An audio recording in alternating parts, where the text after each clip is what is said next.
Good morning, weary wanderers and fellow adventurers, and welcome to the next devlog for Daemon Change.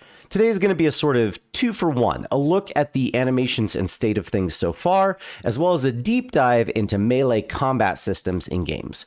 First, and briefly, animations! Yay! Oh, they look so nice. The character can run and jump and do all sorts of stuff now. And we have animations for everything except climbing. Climbing is broken. And it's broken because I was an idiot and didn't consider that the parameters I would be using to drive my animation blend space just wouldn't work. Or in English, so that everyone understands, sometimes you have an animation that needs to phase between multiple positions. This might be the difference between what it looks like climbing up a surface versus trying to climb down a surface. And in order to phase between those, you use something called an animation blend space. Blend spaces work on variables, and they say, okay, I understand that if the character is moving upwards in the world direction, then I want you to play the upwards climbing animation. If they change direction and start moving downwards, then start playing the downward animation.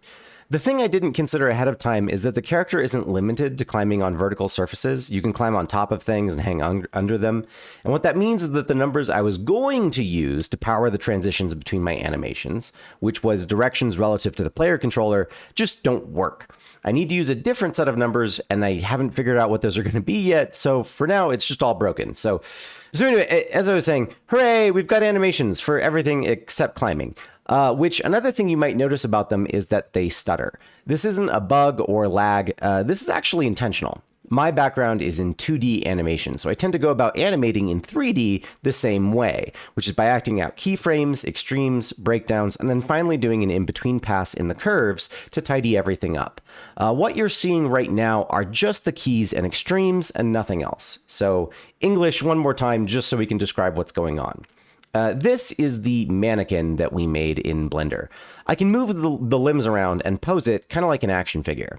So I'll go through here and I'll move the foot forward, and then I'll insert what's called a keyframe. I'll move a set number of frames down the animation line, and then move the foot backward and insert another keyframe. Now, if I press play, the foot will slide along between these two locations over and over and over again in a loop. In the world of animation, we give drawings different names so that we can keep track of everything that's going along, because it's a lot. A keyframe is any pose or image that tells the story, the what's going on of the animation. You can think of the action poses from the last devlog as keyframes. And here, for our little walking animation that we're building, we have two keyframes. They put their foot in front of them, they move it behind them to push off, and then they put it back in front of them. And that's all we need to know in order to understand what the character is doing. After that, we do extremes. An extreme is any time something rapidly changes direction, size, shape, or what have you. So going back to our foot, the key poses are the ones where we put our foot forward and backward. And an extreme could be the points where our weight when walking shifts dramatically. So I'm going to insert a few more frames at the extremes.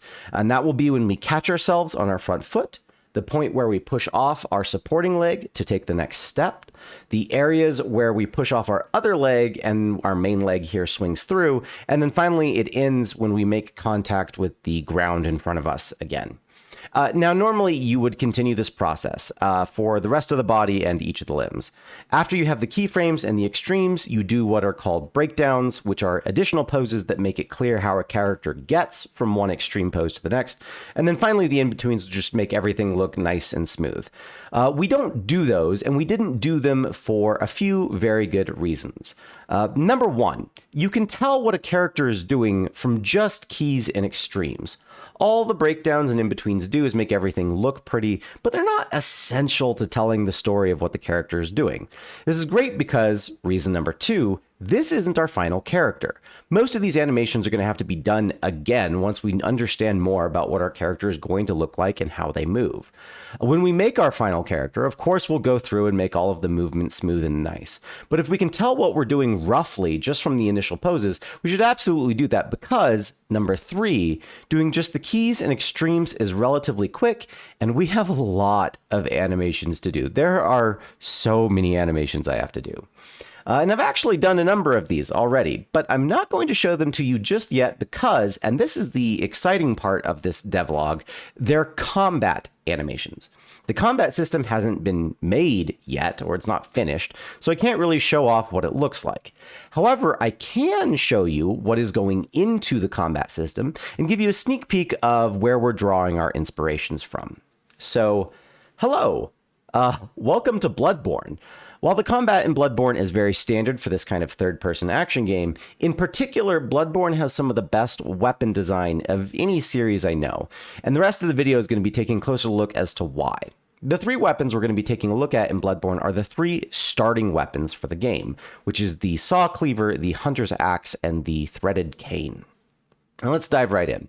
This is the Saw Cleaver, and even if you haven't played Bloodborne before, you might be massively tempted to pick this weapon because it's on the box of the game, it's on the cover art, it's on posters for the game, it's in the concept art. It is the Bloodborne weapon. So it's our first character, we pick the Saw Cleaver, and we play around with it a bit, slashing away and having a great time. Let's take a look at what it can do. First, if I tap the light attack button several times, I'll do this sort of rapid slashing combo, which is nice. I can press the heavy attack, which lets me do a powerful swipe. Awesome. Finally, a unique mechanic of Bloodborne is that I can transform my weapon into the cleaver. So it starts off in the saw, and I can go to the cleaver. In this mode, my light attacks have turned into these strictly vertical slashes, and my heavy attacks are these horizontal slashes. Perfect. Awesome.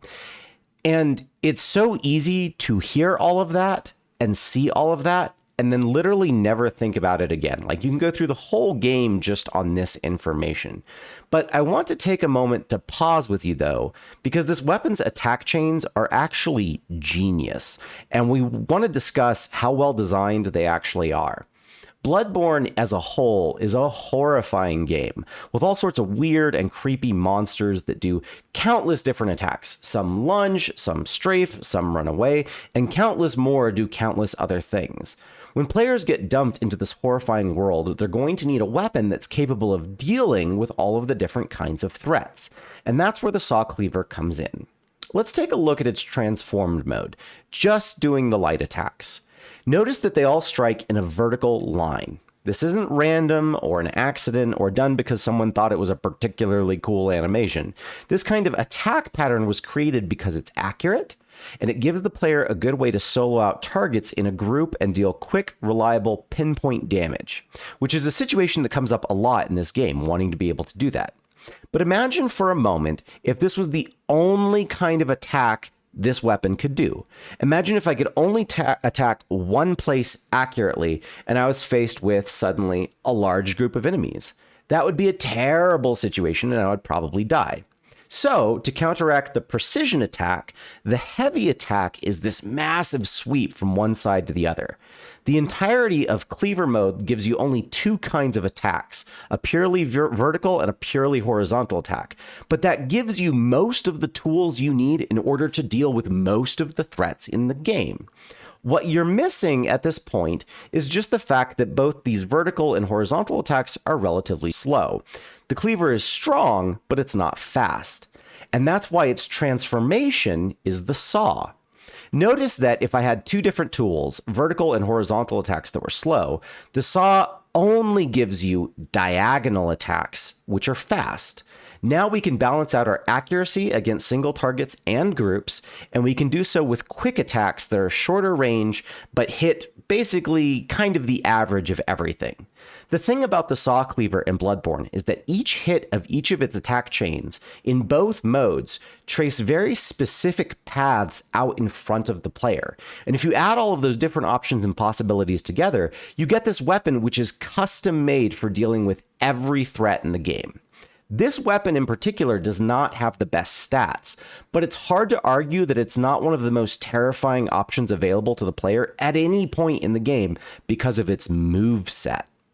Which, if we call the Saw Cleaver the ultimate versatility weapon, and we understand that it's because of its weapon's moveset, and it contains these fast diagonal attacks and slower, more powerful horizontal and vertical attacks, then we can examine the pros and cons of the other starting weapons. This, for example, is the Hunter's Axe. Like the Saw Cleaver, the Hunter's Axe has an attack chain that consists of diagonal slashes back and forth. From what we know about the Saw Cleaver, that means that we have a balanced method of attacking many different creatures in many different ways. However, if we transform the axe, we then get this monstrosity. Watch its attack pattern slowly. Wide slash, overhead slam, thrust, wide slash. Against a solo target that's jumping around, the wide slashes give us a way to catch them in their movements. This attack is followed by 2 accurate attacks, and then it ends with another wide slash to pick up anything else that is recovered from the very first wide slash. So here we see a lot more range in our attacks and a lot more power, but this moveset offers a lot less precision and control over what it is we're attacking. And again, this is by design. Not only does it play more powerfully and wildly, it specifically has an aesthetic that appeals to that playstyle. Do you want a weapon that wild and go smash? Pick the weapon that has axe in the name. Do you want a gnarly beat stick? Pick the thing that has both saw and cleaver in the name. Or, different question, do you like the idea of a weapon called maybe the threaded cane and sort of the class and elegance? If we take a look at the threaded cane's light attacks, you'll notice, guess what? There are these nice diagonal slashing attack patterns. It just is such a useful thing to have in a 3D environment, especially one like Bloodborne. And if you start to pay attention, you'll notice that this kind of diagonal pattern is in almost every game. But just like the other weapons, if we transform the cane, we get this long whip. This does the least amount of damage of all the 3 starting weapons and the least amount of stun to incoming monsters. However, of all 3 starting weapons, it has the most range by far. So the takeaway from all of this is that in a combat system, the first half of the equation is understanding that animation and combat are intrinsically linked. They're linked because how you swing something out in front of you determines what you can hit. The second aspect of this is what buttons perform what actions and how, the sort of meta combat system or the combat mechanics. And for this, we're going to pop over to Final Fantasy VII Remake for a moment, and one of my biggest video game crushes. Tifa is so massively, incredibly short range that everything we just talked about in terms of controlling the arcs of your attacks doesn't even matter. It doesn't even exist for Tifa. Instead, it's all about her meta combat mechanic, which is a single move called Unbridled Strength. The idea is this: you just run into a fight and start beating monsters with your meat stubs. After you've done this enough, you fill a little bar, which lets you do a special move called Unbridled Strength. You do this, and now Tifa's fists start to glow. We zip around some more and continue wailing on Monster Face until we've built up another bar and use Unbridled Strength again. We do it a third time, and now we've successfully powered up. All that's left to do is bitch slap the opponent enough till we can stagger it, and then this happens. Finish him off! Yeah! I see it! There!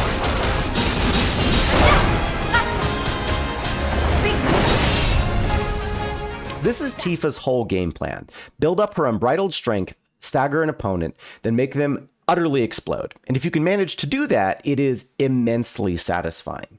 I want to differentiate what we covered out in Bloodborne from what we're talking about now. Bloodborne and its weapons exist in this realm of what you might call move mechanics, which is strictly a function of how your character moves through 3D space. Tifa exists more in this world of combat mechanics, or what your abilities do and how they change the fights that you're in. You need both in order to make a compelling combat system, which brings us again to Monster Hunter, which is a really good example of both. All of the weapons in Monster Hunter have very specific animations that are good and bad at different things. On top of that, every weapon has some kind of unique mechanic that lets you build up power and then release that power in satisfying ways. So going back to my combat system that's in development, I want to achieve something like this. I want there to be a set of attack chains that you can do, and I want them to change as you perform different actions and the fight rages on. I want there to be combat mechanics that let you build up your power and reward you for doing well with big explosive options. And again, it's like 60% done. Animations are taking forever, there are bugs, and it's rough. I also don't even know if the thing I'm making is going to be engaging. It might be a complete wash, and we won't know until we get there, so big ugh on that one. But I'm making progress, and this devlog is still better late than never. I want to quick send a couple messages out for anyone who's interested, which is that this channel is almost halfway to the total number of watch hours needed to become a partner on YouTube. As a solo creator, if you do the YouTube things with the thumbs and the bells and such, it helps a ton. Likewise, we started a Discord server, which is still growing, and so far I've met some really awesome people over there. There's an invite link down below if you want to come say hi. And lastly are my patrons who make so much of this possible. Thank you guys again, and if you're a patron, get excited because especially for the next devlog, you guys are finally going to have a game that you can kind of play rather than this weird demo thing you can only wander around. Which, on that note, I have a ton to do. I'm going to get back to work, and I'll see you guys down the road.